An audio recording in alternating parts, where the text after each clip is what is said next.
Okay, well, I see the room is getting populated, so let's begin.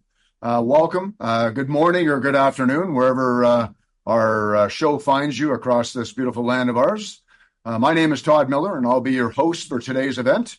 Thank you for taking the time to join us. You know, as TEC Canada's President and CEO, I've had the privilege to work with so many of you and leaders like you for almost 12 years now. It's been an inspiring and transformational experience for me personally. And today's event is an exclusive one. It's available to members only. And it's great to see such an awesome turnout for both members and, of course, our chair community. So let's get to it. We're here to discuss a topic that is relevant to all of us, the economic landscape for the third quarter of 2024, and the important related topics that impact your business. And within that discussion, TEC Canada's CEO Confidence Index for the third quarter of 2024, which of course is a quarterly survey measuring the confidence of Canadian business leaders of small to medium-sized enterprise. The survey that we're going to be using today was conducted from May 31st to July 1, 2024.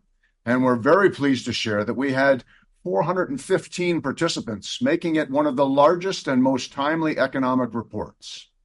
Now, we have included the most recent CEO Confidence Index and the latest Andersen report in the chat area. You're welcome to download the reports and share them with your teams. If you have any questions, please make sure that you place them in the Q&A section within the Zoom platform. And if we don't get to your question during this time, the time that we've allotted, we'll make sure that we get to Dr. Andersen and forward his answers in a timely fashion after we're offline. Now, let me tell you a little bit about the man who reviews the data, provides insights, and helps us index that information with past CEO confidence reports.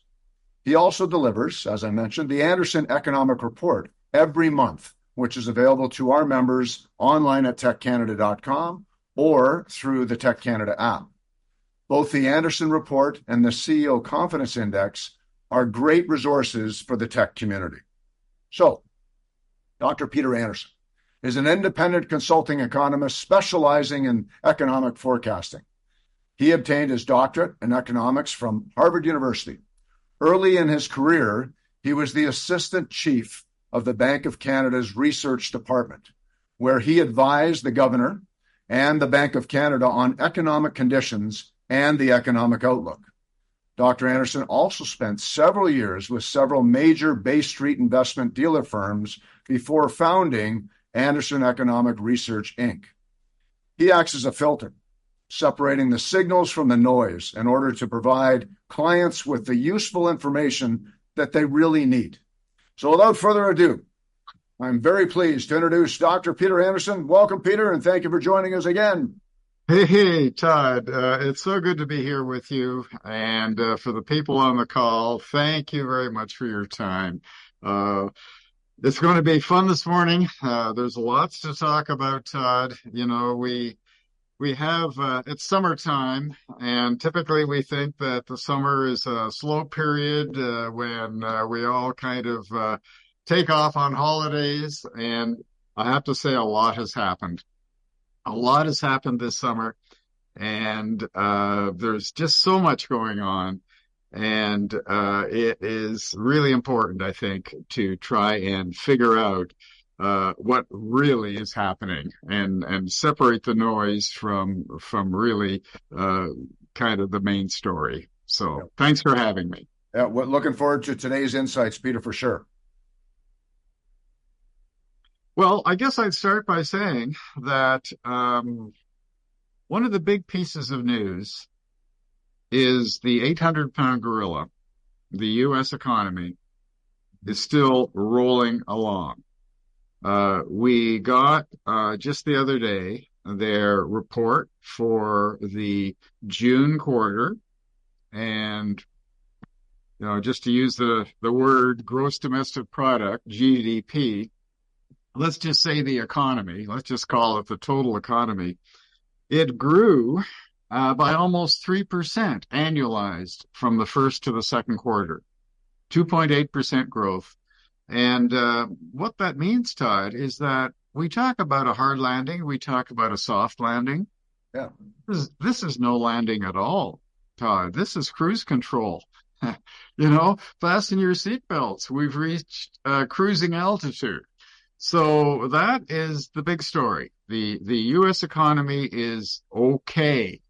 And we got even news this morning.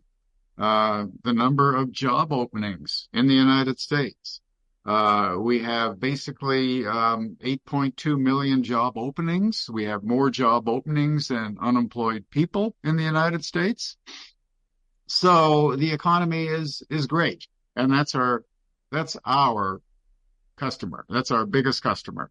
So that's good news if your biggest customer, Todd, is doing just fine. Right. I guess, downside to it all, do they really need rate cuts? They don't need interest rate cuts to help the economy in the United States, but we do in Canada. We in Canada are more vulnerable to interest rates.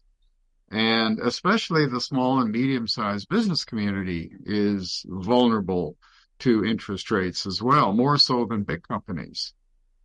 So part of the news that we've seen this summer, Todd, is the fact that the Bank of Canada is really helping by rate cuts.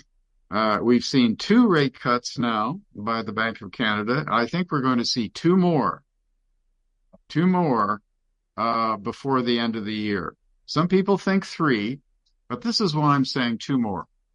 Yeah. If we have 2 more, Todd, it'll bring down interest rates, the policy rate, by a full percentage point. Okay. Mm-hmm. And then once you've done that, that's a sizable amount, a full percentage point. So bring rates down, bring them down quickly, and then hold them.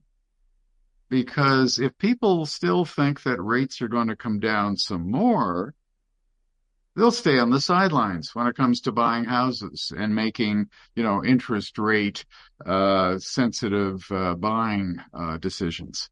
Yeah. So let's get rates down quickly and then hold them there. And the target, it's the spring of next year. Okay. That's when we think Canada is going to benefit from these rate cuts. So that's part of the summer's news, that the Bank of Canada has decided to do it alone. Yeah. And move away from what the Fed is doing and cut rates here. Now, one final thing, it has an impact on the Canadian dollar. And so how much of an impact, we'll see. But it's starting to show up now. I know we're going to be talking more about interest rates, and I'm sure inflation's going to come into the conversation. And I know you just talked about that 800-pound gorilla. What about the U.S. as it relates to running these huge deficits? How long can they continue to do that? Well, deficits are expansionary. And basically, debt and deficits, it's pushing the economy ahead. I don't think we have to worry about the U.S. finances in the short term, because there's no shortage of investors around the world. There's no shortage of investors internationally who want to buy U.S. securities. They're looked upon, U.S. government bonds are looked upon as the safe haven in terms of world options. So, it's one of the things that's keeping the U.S. economy moving along at this above average rate of growth. And then, of course, the difference being, as you've already alluded to, in Canada, lowering interest rates, and the U.S. is showing no signs of doing that. Yes, well, it seems to me that the Bank of Canada is more inclined to cut rates than the U.S. Federal Reserve. We get evidence as to what's happening to inflation, but we all know, Todd, how you evaluate evidence all depends on the individual.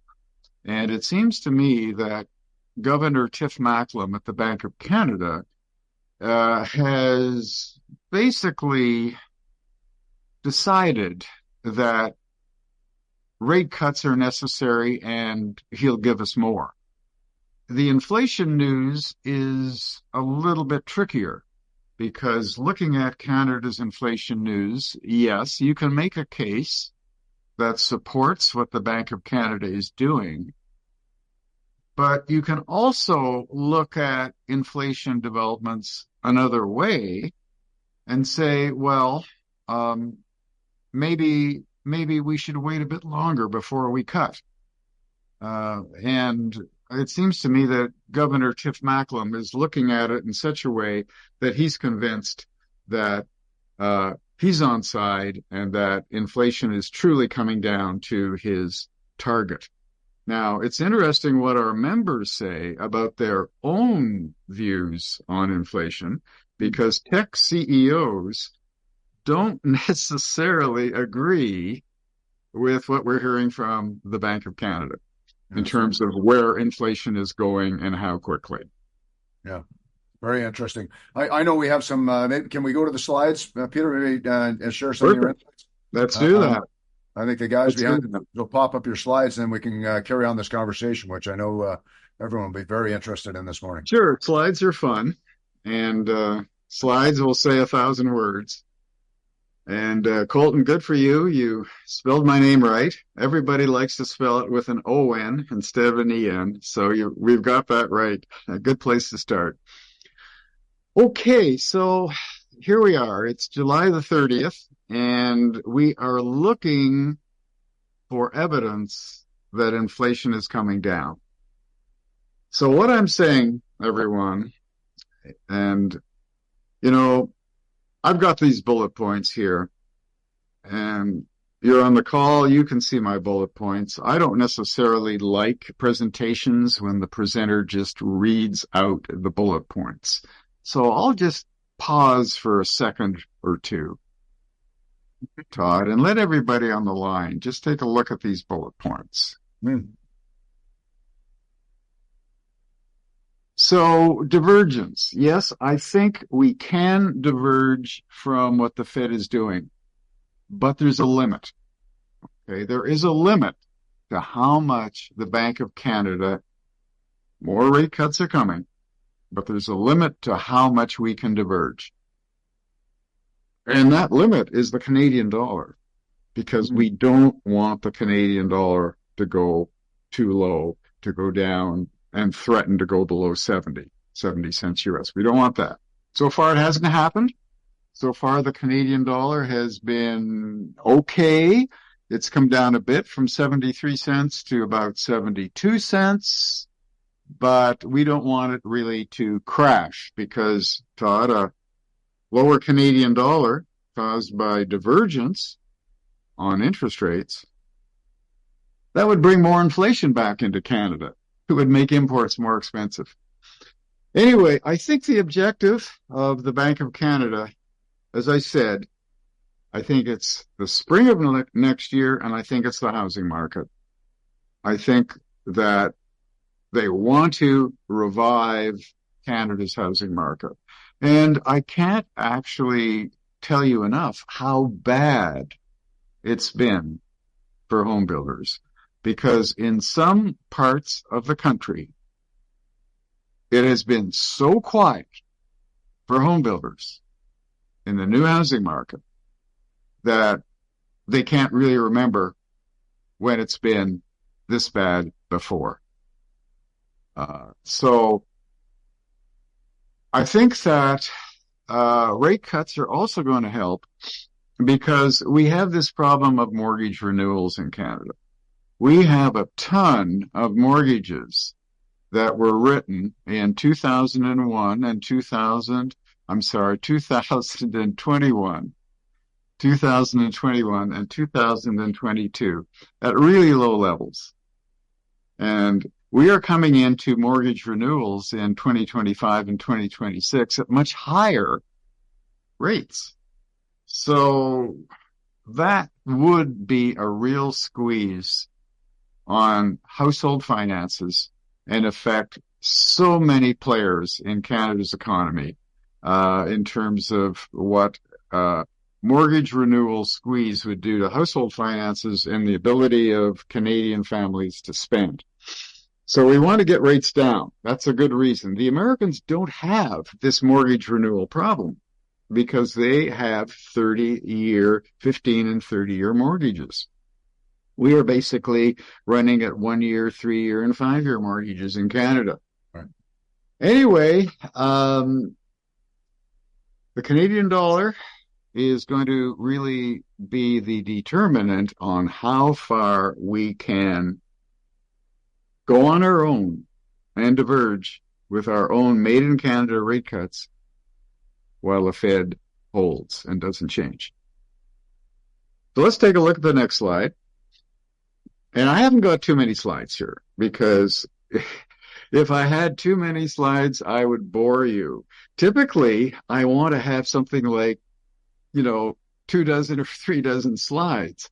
I'm like your uncle who has had this trip to Europe and wants to show you the whole slide tray and bore you to death. Anyway, I've only got 4 slides. So this slide in here shows, I think, 2 key things. And the first thing is this on the left, population. These red bars show you the growth from the same time a year ago in Canada's population. This is year over year percentage growth in Canada's total population. We're talking people, and we're talking people who need staples. They need food, they need shelter, they need transportation. And look at these latest numbers, everyone. Look at that. Over 3% population growth. Wow. Compare it with the left-hand side of the diagram. More normal times. Okay? Close to 1, 1.5. So population growth has exploded.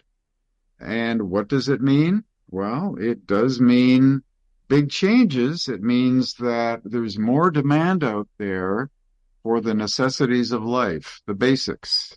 So this is actually supporting demand in the Canadian economy. Now, is it helping supply? Well, not all of these people are a perfect match for the job market in terms of what employers need in terms of people with skills and experience. Many of them are, but some of them aren't. So I'm saying, Todd, that the boost here in Canada's population, which is unprecedented. I don't really remember the 1950s, but we haven't seen anything like this population growth in Canada since the 1950s. But it certainly does mean need for housing, need for shelter. And I think that with lower interest rates coming, even more cuts, we are going to see housing pick up and housing sales and rents and all of that pick up when we get into 2025. The other thing I wanted to show, Todd, is over on the right-hand side of this diagram is the total economy. This diagram shows you the total economy taking out inflation. So the moves up, the increase that we've seen recently is not produced by inflation. It's inflation-adjusted volume activity. And the good news here, Todd, is that, yes, we can see this bit an improvement. Now, part of the reason last year, the fall of last year was tough for Canada's economy was the wildfires and the strikes. And the wildfires did have an effect on Canada's economic performance in the summer and fall of last year. And then we have rebounded since then. So I guess what I'm saying is that in terms of what you're hearing, we have a lot of political commentary because we have an election coming up in Canada as well as in the United States. Our election is in 2025. But my feeling is that Canada's economy is actually doing better than a lot of media reports would suggest. And that recent, on the right-hand side, that recent upward shift in that red line shows you that Canada's economy, it's going up, it's not going down. The final slide I have here the final slide, the last one, shows you the Bank of Canada. We've had two cuts on June the 5th and July the 24th. I was surprised by the cut on July the 24th. I thought we were going to have a cut every second interest rate announcement date. But no, the Bank of Canada decided it's going to cut on the 24th of July after its June 5th cut. You can see what the policy rate is right now.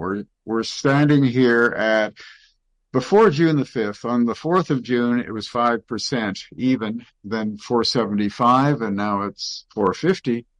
I'm saying we get a cut in September and another cut in October, bringing our policy, our Bank of Canada policy rate down a full percent to 4%. I'm saying December we hold, because I think the Canadian dollar is going to maybe be an issue. So I'm saying that we've basically brought rates down, Todd, a whole percentage point from the beginning of June at 5% down to 4% by the time we get to October 23rd.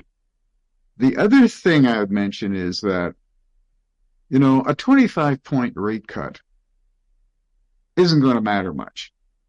We need a full percentage point, and we're going to get that. But once we get the big full percentage point cut, let's hold it there, because rate stability is important to get people out of the woodwork and get them to start reacting. If people think rates are going to keep going down, they'll hold back, they'll stay on the sidelines, and they won't go out and make that home purchase, or they won't go out and borrow money to make a durable goods purchase. So anyway, that's the slide package, Todd. There you go. That's where I think we're headed. That's so interesting, right? And of course, the ongoing balance between, as you're pointing out, Peter, rates, inflation, and of course, ultimately the confidence, I guess, in the marketplace as it relates to interest rates, and making sure that stability is there, so that we do see what you're anticipating in the spring, perhaps in the housing sector alone, some activity. Well, let me jump into it as well. In terms of our members, our survey had a great new question about business strategy. And we asked our members, have they based their business strategy on Bank of Canada rate cuts? 64% said no, they hadn't. So, 64% said no, we haven't really, geared our strategy up to the hope that we would have this round of rate cuts. So if we get the rate cuts, it means that it'll have a big effect on confidence for our members, because our kind of business, small and medium-sized businesses, really are hurt by high rates, and lower rates are definitely going to, I think, change strategy and improve confidence. Yeah, wonderful. And Peter, you mentioned something to me before we got on just putting more, I guess, substance or credibility to our audience. And you talked about, our members and in Canada in particular. Did you mention 50% of our economy is really inside the space of our members? Well, that's right. Let me just run this by people on the call, because it's so impressive. And your responses to our tech survey are so important for understanding where we're headed and what's going to be happening. So the way we do this, Todd, is we look at the head count in terms of employment. So small companies, in other words, companies that employ fewer than 100 workers, according to Statistics Canada, small companies, fewer than 100 employees, they account for 37% of the economy. 37% of gross domestic product. We get this number from Statistics Canada.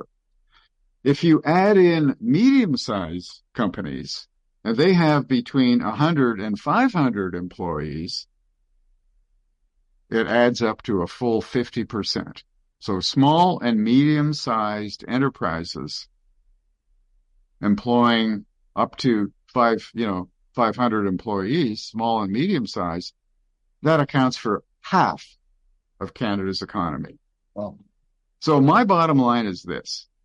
If you want to find out what's happening and what will happen to Canada's economy, take a look at the TEC survey, because it has 415 responses, as you mentioned, and that is a large enough sample to be statistically significant in terms of its findings. Amazing. Right? So, with a lot of appreciation from our members, obviously, for participating in collecting this information. So maybe that's a great segue into key findings. And as you analyze the data of this particular confidence index and our survey results, what was your first thing that jumped off the page to you?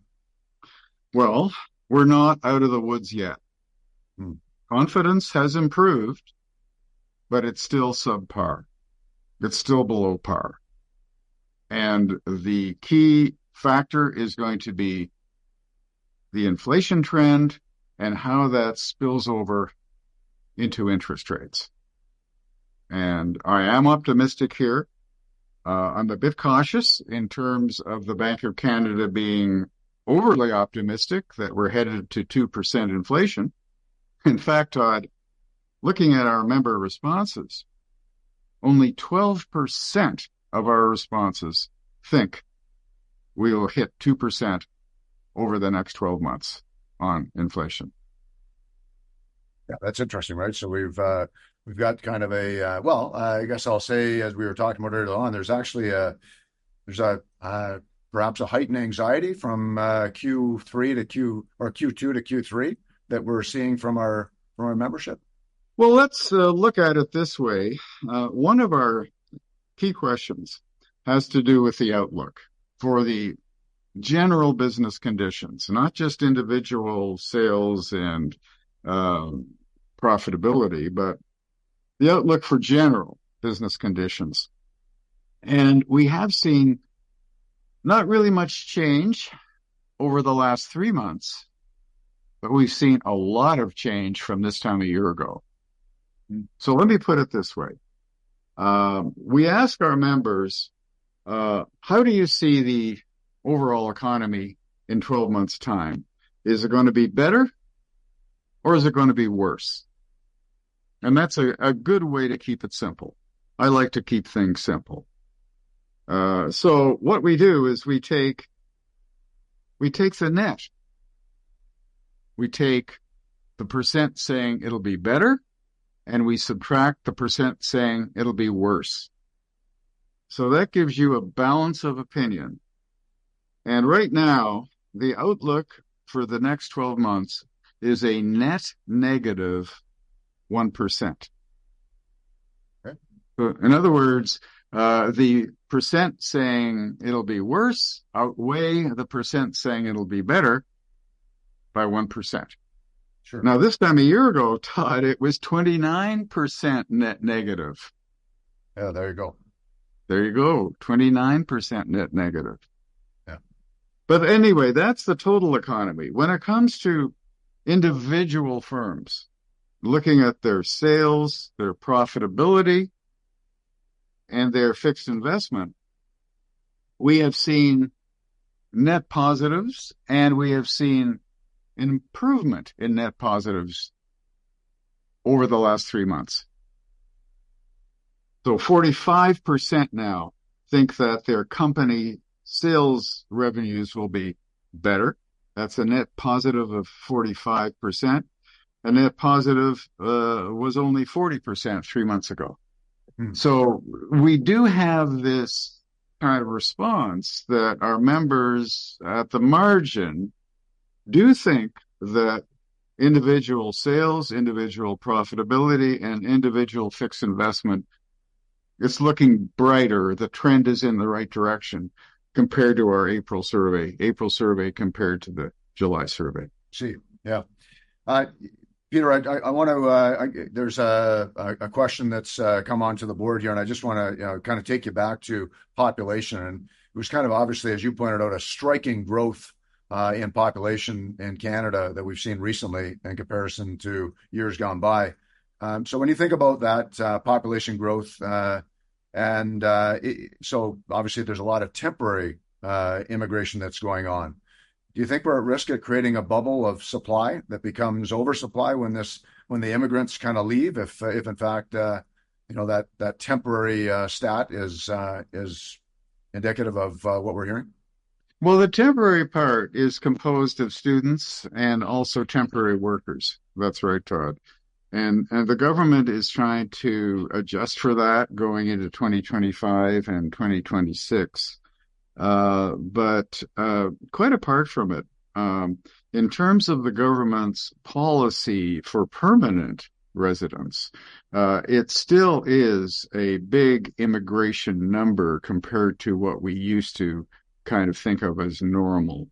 Back in the day, we used to think that net immigration, and that's taking people coming in and people going out and getting a net number, would be about 250,000 a year.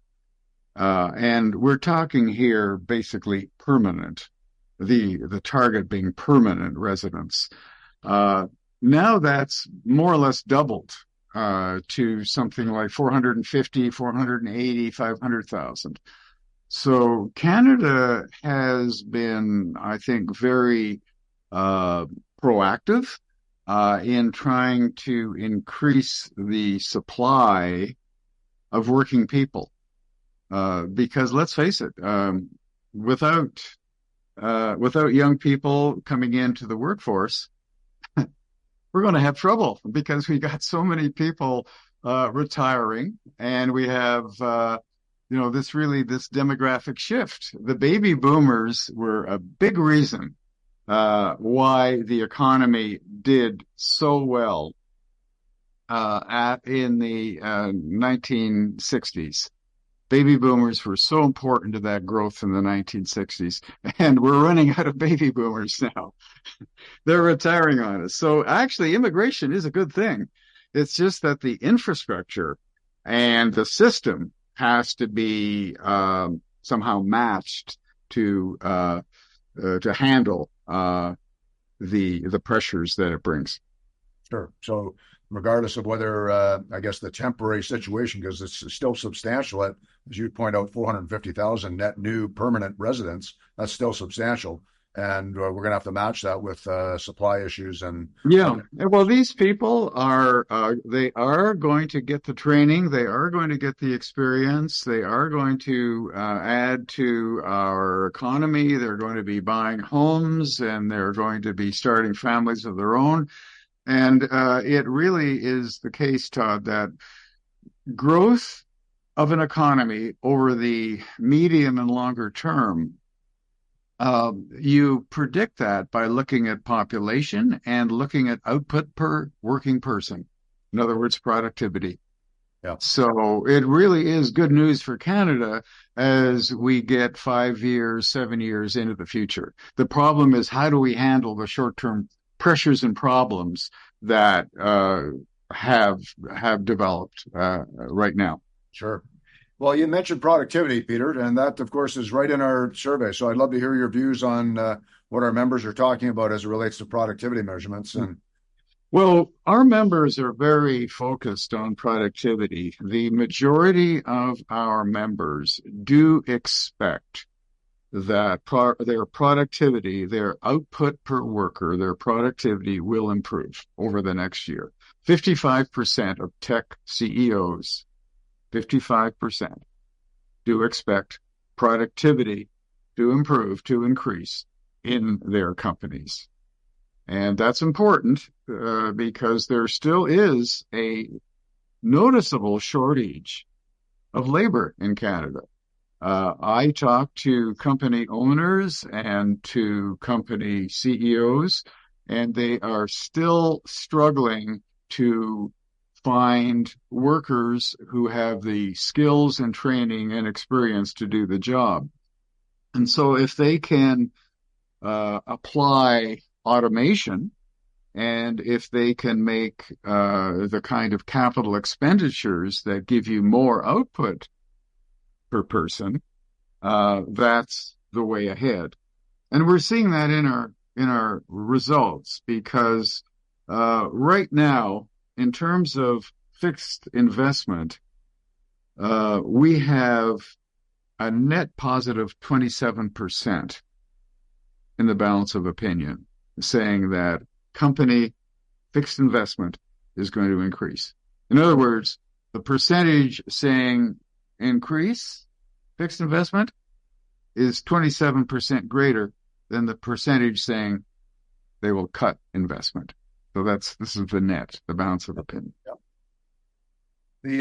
I know I'm gonna shift off of productivity momentarily here into AI, because I know you and I had an interesting conversation offline on that. But just before I go there, a great question came in.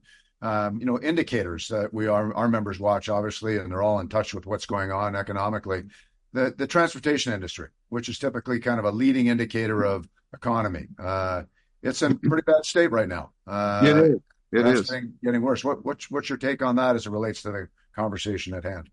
Yes. Well, I have had a client in the trucking industry over the years, and that's so true, Todd. It's a bit of a mystery, because it does show that we're not out of the woods yet in Canada, and that statistic is a very good, accurate, and reliable way of looking at Canada's economy, because truck transportation, and the data is available, is definitely subpar. I guess I would look at it this way. The U.S. economy is growing at almost a 3% rate. That's the latest, a 2.8% rate in Q2 from the previous quarter, annualized rates. Canada is probably less than half of that. Canada's economy is probably limping at something like a barely 1% growth rate annually. And so that is not acceptable, and it is subpar. So that's basically what we're faced with, I think, and that's an accurate measure, looking at trucking, looking at transportation. Yeah. So we have a subpar economy in Canada. We don't have the juice. We don't have the wheels that the U.S. economy has. Well, it will be certainly an indicator for us to keep our eyes on as time goes on, Peter.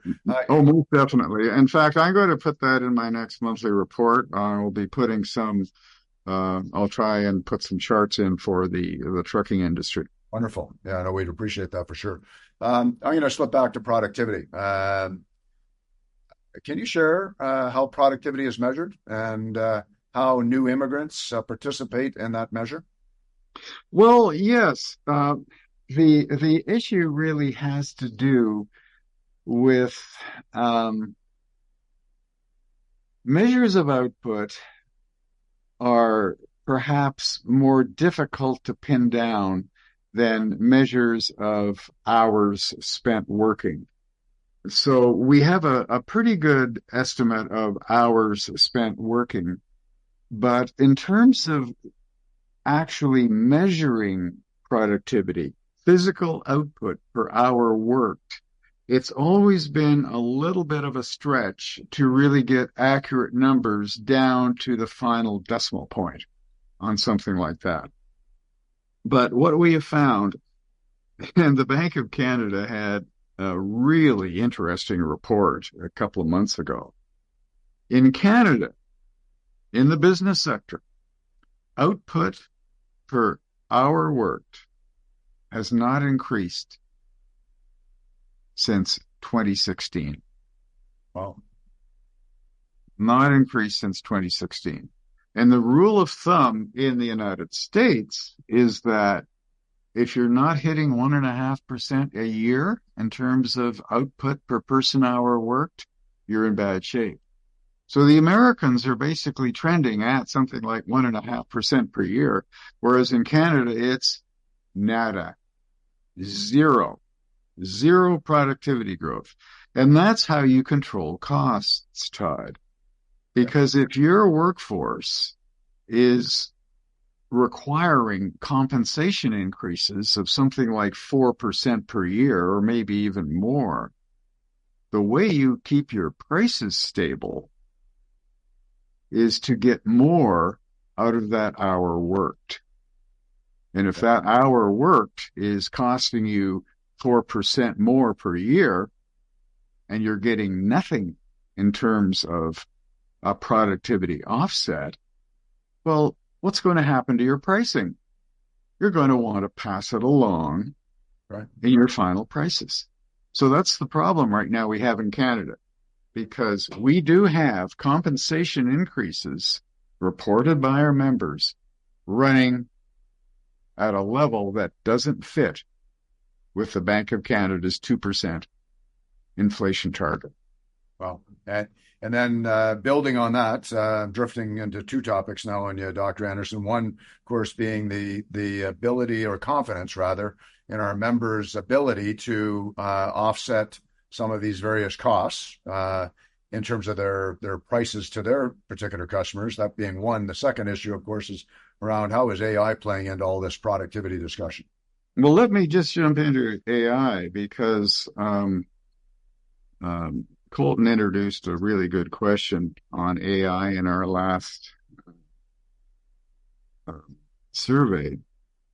And the question was, will artificial intelligence help you in reducing your production costs? 80% response here. And to me, I just shook my head at this, and I had to look at it a couple of times to make sure I was seeing it right.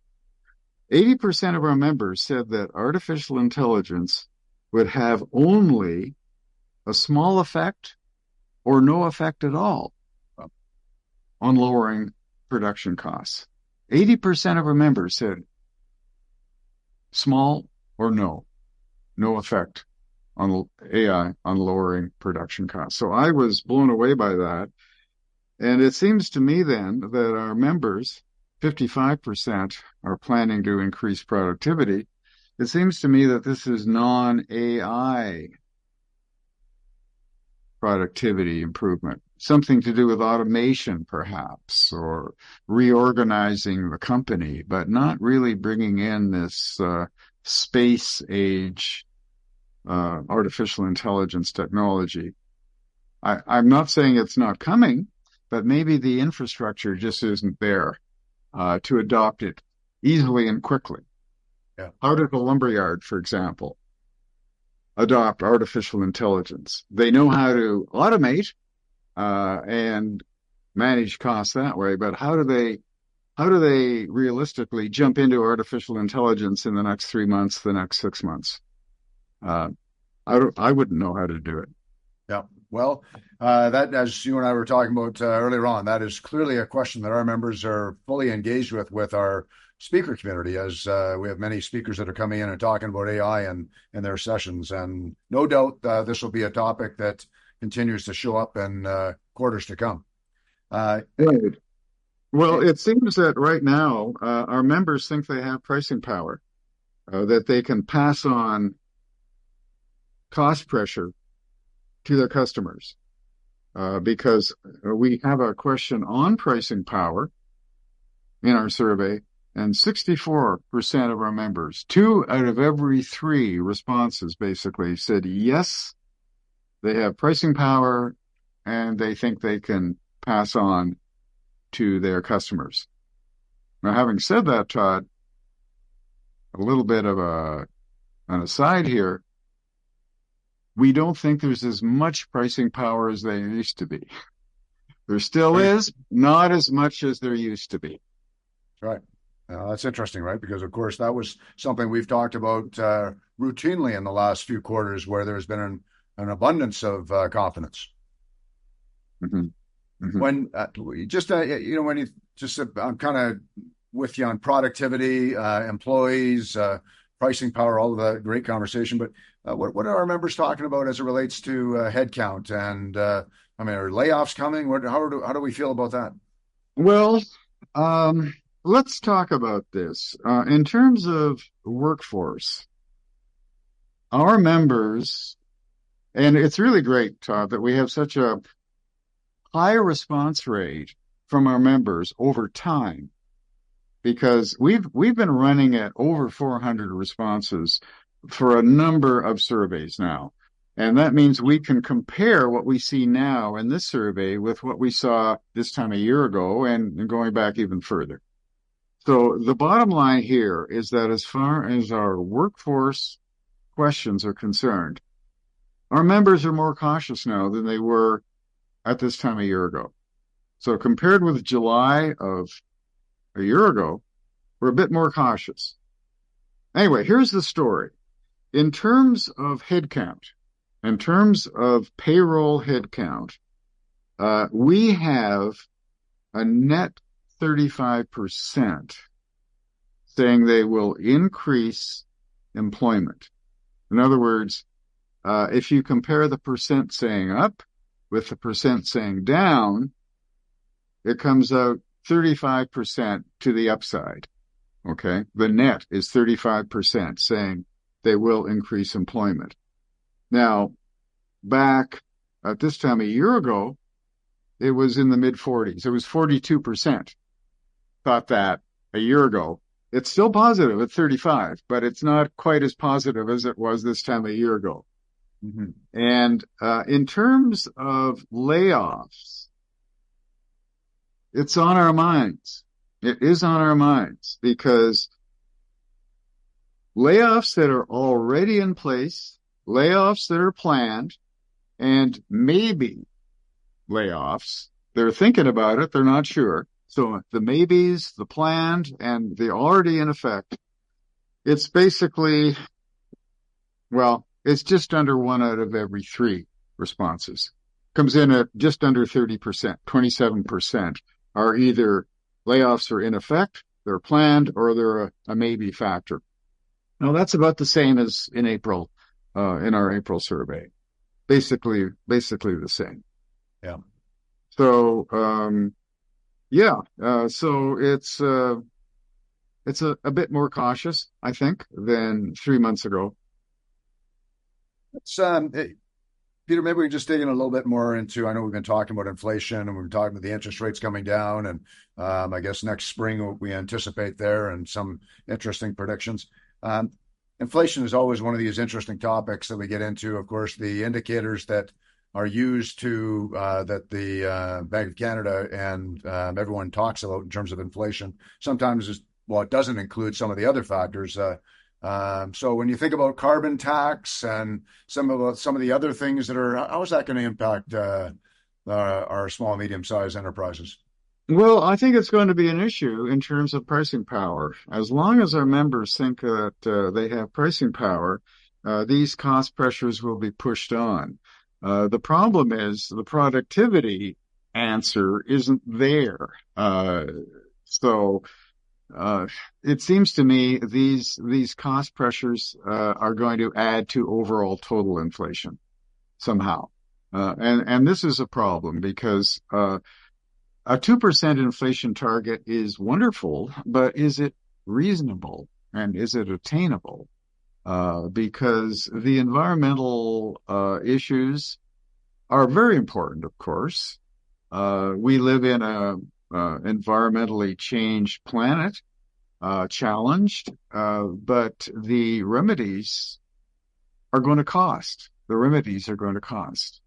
So a 2% inflation target, maybe 3% would be a better target.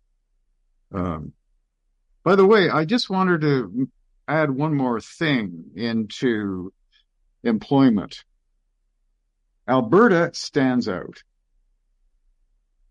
To those people on the call from Alberta, you are a standout with respect to the outlook for employment. 62% responses expect an increase in employment.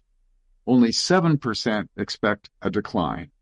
So 62% of our Alberta members say up for employment.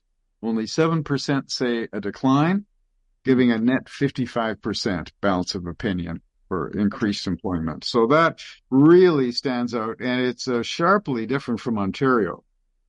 We have a net balance of opinion of plus 55%. That's the 62 up minus the 7 down. In Ontario, it's only a net 24%. So big difference between Alberta and Ontario on the job. I wonder if that ties into our previous conversation about immigration. And obviously, there's been reported immigration at a highest level inside of the province of Alberta. Perhaps. Well, that's right, because the diagram that I showed you, Todd, was for Canada overall. That's right.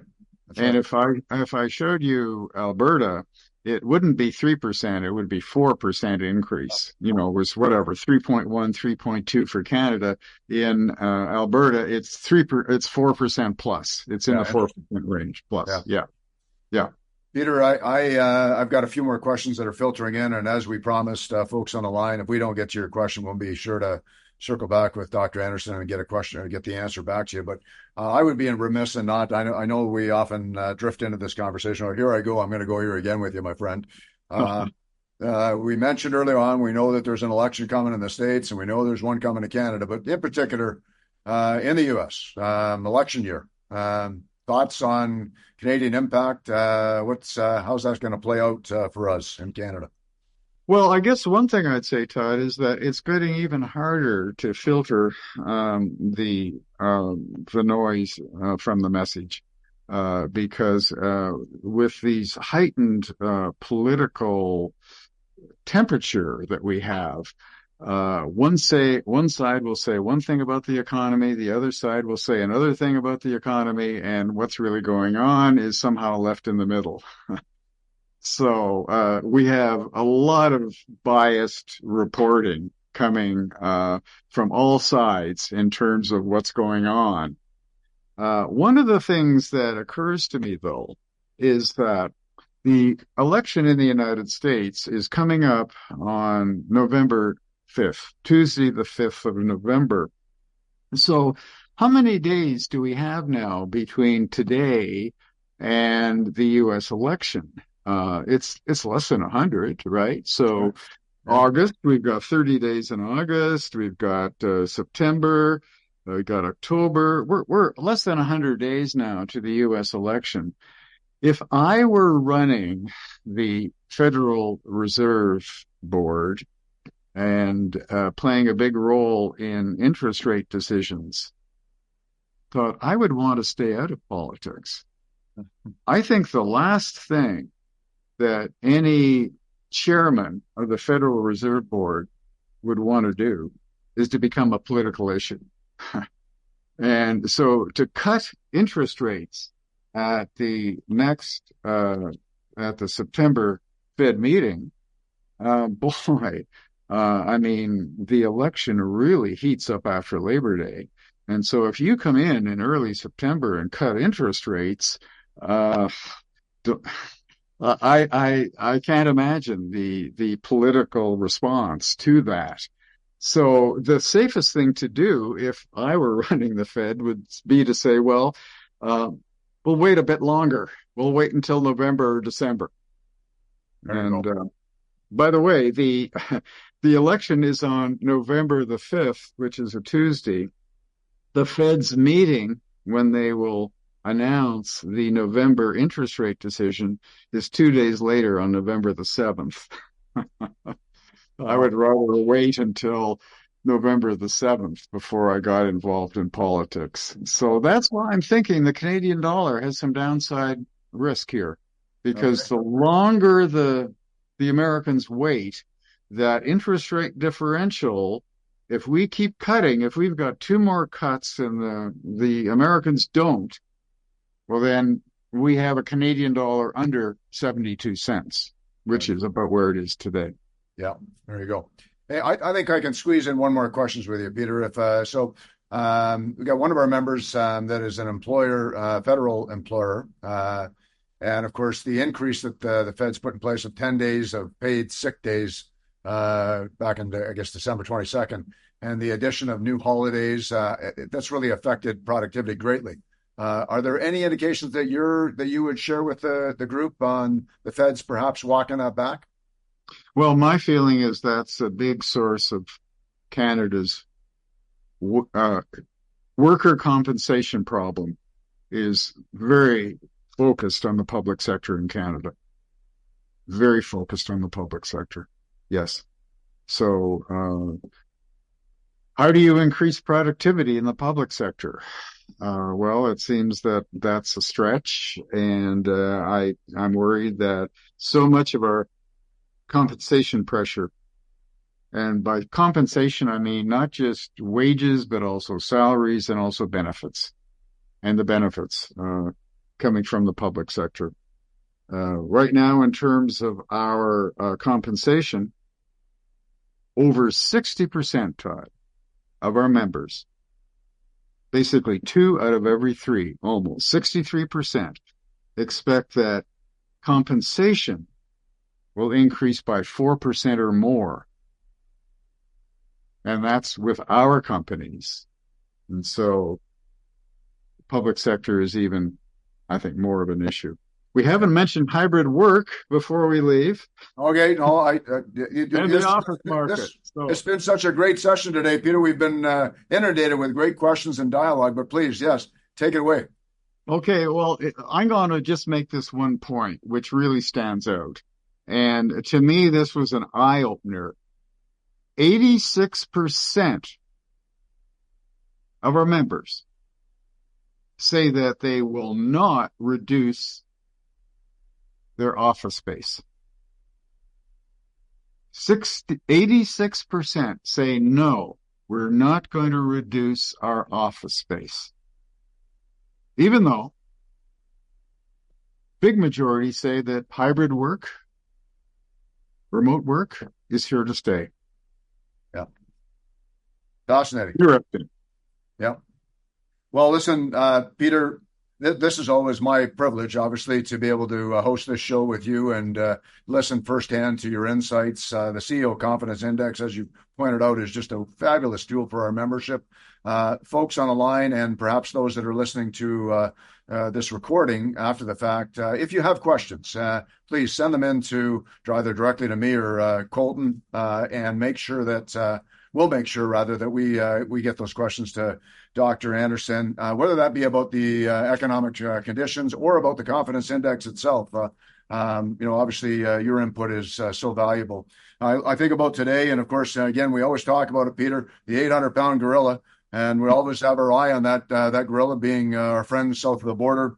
The summer of 69, no, the summer of 24, and filled with news as we've gone through this relatively historical quiet time, but not this year, as we've listened to all kinds of activity. This has been a great session. So again, I want to thank all of our members and chairs for supporting the Confidence Index and the survey, participating in it. Please watch for it as it comes out. We can all learn together as you participate actively inside of sharing your insights with all of us. We've reached that new threshold that we keep referring to, but 25% of participation across our entire TEC membership, meaning the results are more relevant and valid than ever before. To maintain the trend, obviously, we require all of you to continue to participate. So thank you again, and watch for future surveys and be sure to participate. TEC Canada, we're at that 2,000 members across Canada, soon to be launching in another province, Newfoundland. We've got a chair building in that beautiful province. So Peter, one day we'll have even more views of Canada from coast to coast. So pretty remarkable stuff going on inside of Canada. Again, my thanks to all of you for attending. It's been a great show, great conversation, Peter. Thank you for always being with us and your in-depth review. All the best to all of you. Have a great rest of the summer, and we'll look forward to seeing you at the next Andersen show in the next quarter. Thanks again, folks. See you later. Thank you. Thank you very much.